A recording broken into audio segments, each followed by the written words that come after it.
Assalamualaikum warahmatullahi wabarakatuh. Anak-anak, selamat pagi, selamat berjumpa kembali dengan Ibu dalam pelajaran Bahasa Indonesia.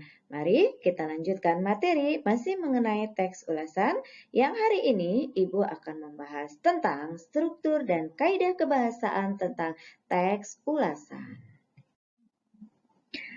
Anak-anak, yang pertama akan Ibu sampaikan mengenai struktur teks ulasan. Kalian tahu bahwa struktur itu adalah susunan ya. Dalam sebuah teks ulasan itu, kalau kalian mau mengulas sebuah karya sastra, diingat lagi ya, karya sastra itu terdiri dari apa saja.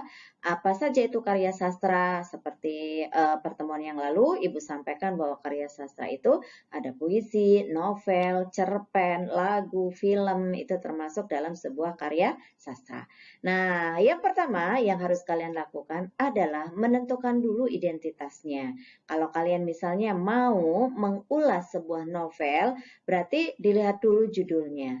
Kemudian pengarangnya, penerbitnya, tahun terbitnya tahun berapa halaman, kemudian ukuran bukunya seperti apa, misalnya tebal atau tipis. Tapi kalau kalian mau mengulas sebuah film, itu berarti bukan tebal halaman ya, berarti apa? Judulnya, sutradaranya, kemudian produsernya, kapan dibuatnya gitu. Itu contoh untuk mengulas sebuah film. Jadi berbeda antara mengulas sebuah buku dengan mengulas sebuah film.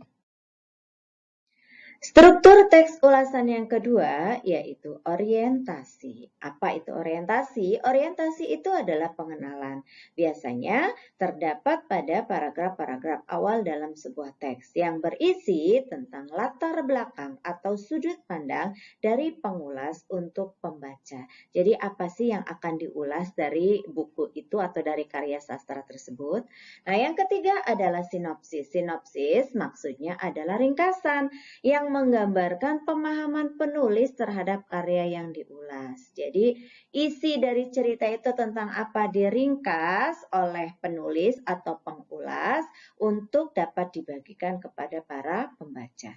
Dan yang keempat adalah analisis. Analisis ini berupa paparan tentang keberadaan unsur-unsur karya. Nah, kalau kita membahasnya karya sastra yang berupa cerita, berarti unsur-unsurnya ya tentang unsur-unsur intrinsiknya, baik temanya, kemudian tokohnya, alurnya ya, disesuaikan dengan kelebihan dan kekurangan dari karya tersebut.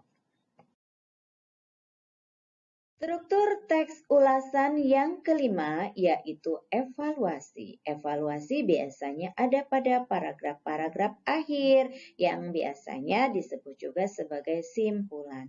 Isinya mengenai pandangan dari pengulas mengenai hasil karya yang diulas. Hal ini dilakukan setelah melakukan tafsiran yang cukup terhadap hasil karya tersebut. Kemudian dipaparkan apa kelebihan dan kekurangan dari karya tersebut. Nah, itu yang termasuk dalam struktur teks ulasan. Ada 5 ya. Yang pertama tadi apa? Identitas karya. Yang kedua, orientasi. Yang ketiga, itu adalah sinopsis. Yang keempat, analisis. Yang kelima, evaluasi. Selanjutnya, kaidah kebahasaan dari teks ulasan. Kaidah kebahasaan teks ulasan ini banyak mengenai konjungsi.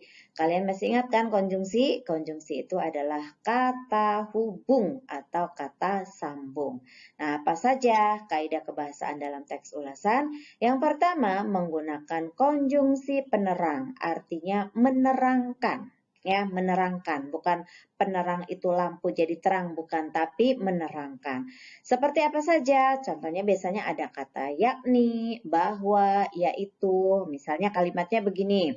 Kalau dalam teks ulasan, ceritanya sangat menarik, yakni menceritakan tentang kehidupan ibu yang hidupnya sebatang kara, misalnya, ya, dan seterusnya. Kemudian yang kedua menggunakan konjungsi temporal. Temporal itu waktu. Jadi apa saja yang sering digunakan? Biasanya ada kata sejak, semenjak, kemudian, akhirnya. Misalnya contoh, semenjak ditinggalkan oleh ayahnya, Adi merasa kesepian dan dia akan beranjak dari desanya untuk mencari penghidupan yang lebih layak. Misalnya ya. Kemudian yang ketiga menggunakan konjungsi penyebab, artinya yang menyebabkan. Seperti apa saja? Konjungsi penyebab itu ada kata karena, sebab, akan tetapi, oleh karena itu. Misalnya, dia hidupnya sebatang kara karena sudah ditinggalkan oleh ayah dan ibunya. Di sana ada kata karena ini termasuk dalam konjungsi penyebab. Kaidah kebahasaan yang keempat yaitu menggunakan ungkapan saran. Ungkapan saran itu seperti nasihat ya. Nah, biasanya sering dipakai ada kata jangan, harus, atau hendaknya. Itu termasuk dalam ungkapan saran. Misalnya, kalau tidur jangan terlalu larut malam karena tidak baik untuk kesehatan. Di sana ada kata jangan. Nah, kata jangan ini merupakan ungkapan dari kata saran. Yang kelima adalah kata sifat yang sering digunakan untuk menunjukkan kelebihan dan kekurangan karya sastra. Apa saja kata sifat itu? Seperti bagus, baik, mudah, sulit, jelas, jelek, semuanya termasuk dalam kata sifat. Nah, kata sifat itu apa? Kata sifat itu adalah kata yang mampu menjelaskan atau mengubah kata benda atau kata ganti menjadi lebih spesifik. Contoh kalimatnya misalnya, bunga itu bagus dan indah dipandang mata. Di sana ada kata bagus, ada kata indah. Nah, itu semuanya termasuk dalam kata sifat. Yang keenam, ada kata rujukan. Kata rujukan itu apa? Kata rujukan itu adalah kata yang mengacu pada kata sebelumnya.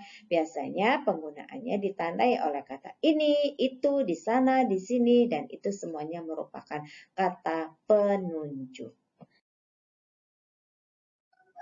Demikianlah anak-anak materi untuk hari ini. Mudah-mudahan kalian memahami. Tolong fokus pada pembelajaran dan pada materi agar kalian paham dan mengerti tentang pembelajaran materi hari ini.